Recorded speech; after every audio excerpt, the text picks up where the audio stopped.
it is pretty devastating from a psychological perspective if you think about it. The way in which it was so pervasive, and also that, it fundamentally leaves Hezbollah with no way of communicating. So quite isolating as well.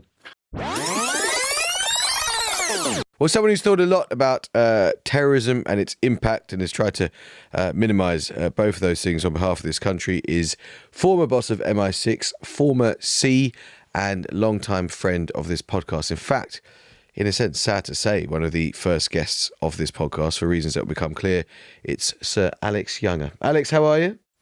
Hello, I'm good, thank you. Thanks for inviting me back. It's nice to have you back, but I say sad that you're a long-time friend of this podcast only because, though we always enjoy speaking to you, you were one of the first guests on this podcast because we got you on shortly after the October the 7th attacks.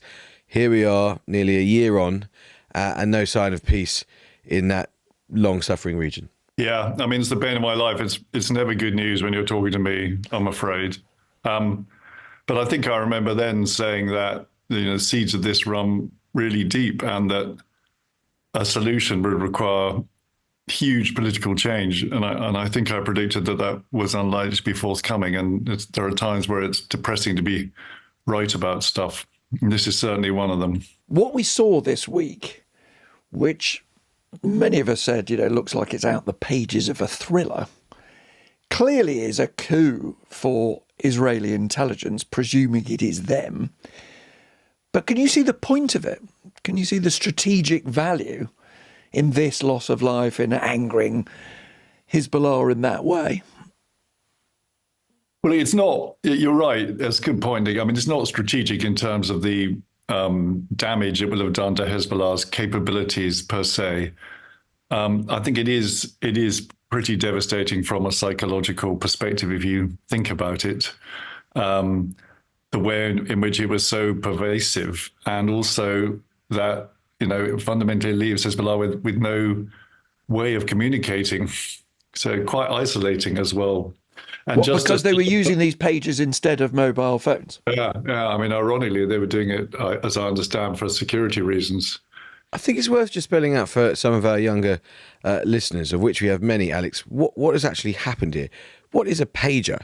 A pager is a kind of pre-mobile phone device through which you receive information, including alerts, which people often carry sort of on a belt around their waist.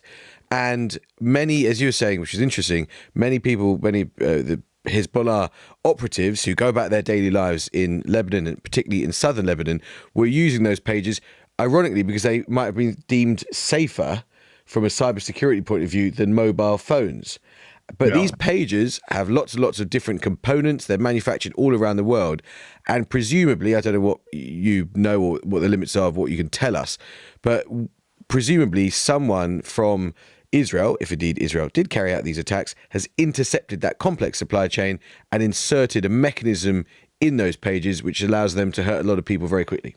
Yeah, I mean, people talk about supply chain attacks, which is, a very long-standing thing. But essentially, there's very little in modern life where you control the entire supply chain. So there's always a vulnerability in that. And it's most obvious to us in our daily life in the cyber domain, where a lot of the malware that comes onto our computers is actually inserted up the supply chain in either components or software that we download or install. So it's really been in the cyberspace that supply chain has hit hardest. But this is a reminder that it's a much broader issue. Do we know publicly, I mean, you may know privately and not want to share this, but do we know publicly whether there's been anything like this before? I mean, there's been lots of press speculation about sort of more limited instances of this. And that's partly because pages have batteries, and batteries, if they overheat or have something in them, can explode. But I mean, this is all speculation, so I'm not aware of a pager being used in this way before. People listening this week and looking what happened yesterday, what do they need to know about just how kind of unstable this region is and what likelihood there is for this spilling out into a much, much bigger war? These are political problems, not military problems. They need political solutions. When I say that to people I know in Israel, they sort of understand that theoretically, but then they say, look at our neighborhood. We need to be strong. everybody out there is trying to kill us. And in that, they have a point. And it's undeniable what you say. And of course, the thread, as I think you were also saying earlier, that runs through a lot of these conflicts is that they're essentially exacerbated by Iran, who've broadly built proxy militias within those countries, failed states, and are using them to continually destabilize. So it's a grim outlook writ large for the region. I do think, though, that we shouldn't lose hope. I think things like the Abraham Accords or eventually some form of ceasefire in Gaza would start to get us on a path at least to some form of politics. And when it comes to catastrophic escalation, I mean, you could argue that there's already a war going on between Israel and Lebanon. But also, particularly given the events of the summer, there are quite strong indications that both Iran and Hezbollah don't want to take it into a hot war. They know how the shadow war works. They've been doing it for years. They know what the rules are. But I think they would be very chary about escalating this to a full-scale conventional war. Israel may be more emboldened on that score. But even then, I think they know that it's beyond their military capabilities to take on Iran on their own. Just to spell that out, it could be that Hezbollah reacts to what's happened and needs to be seen to react to what's happened, but they might do it in a way that does not launch a full-scale conflict. I think that will be Nasrallah, the head of Hezbollah, has kind of more or less said that. The issue is how Israel reacts to that counter-reaction. Well, I don't know about you, Nick, but I detected in the voice of Alex Younger there someone who feels like he's seen this story before and will see it again. And the echoes of history are so constant and so remorseless. And he was absolutely right. He made predictions a year ago that this would not get the political end and the political solution it needed. And frankly, here we are a year on, almost from October the 7th, and it doesn't look like it's in sight. I think that's absolutely right. I think there's another thing. He was having to be more wary. He wasn't than normal. This is a former intelligence chief who I suspect knows very well how pages can be adapted to launch attacks, may well know when they've been used, who they've been used by, whether we've used them.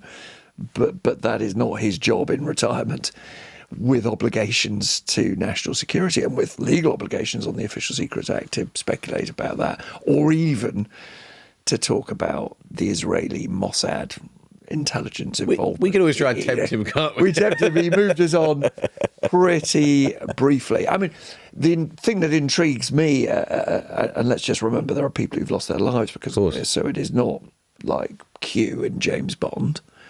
But it is intriguing that these little pages, which were meant to be safe because they can't transmit, and it's the transmission that you can intercept. They're one way, aren't they? Yeah. Receive. So the whole point, isn't it, of your mobile phone is that you can, if you want to, keep an eye on where your kids are, or they can keep an eye on you because it's transmitting, and there are ways of doing that. And of course, the intelligence services know that, and they can use it to trace where their opponents, terrorists, criminals, anybody is. In a police investigation, indeed. But you can't, is the theory with the pager, because they're not transmitting at all. But what we do know is that hot batteries explode. We've seen that around. So what I don't think we know yet, as we record this, is whether explosive was put in the manufacture of these pagers, or whether there's a pulse of power that would make the batteries overheat. Now, I don't think we know that at this stage, but there are various ways off the top of my head in which it could be done. But it will be seen for Mossad, who never confirm what they do, who never talk about what they do. It will be seen as an enormous coup in Israel to do this to your enemy.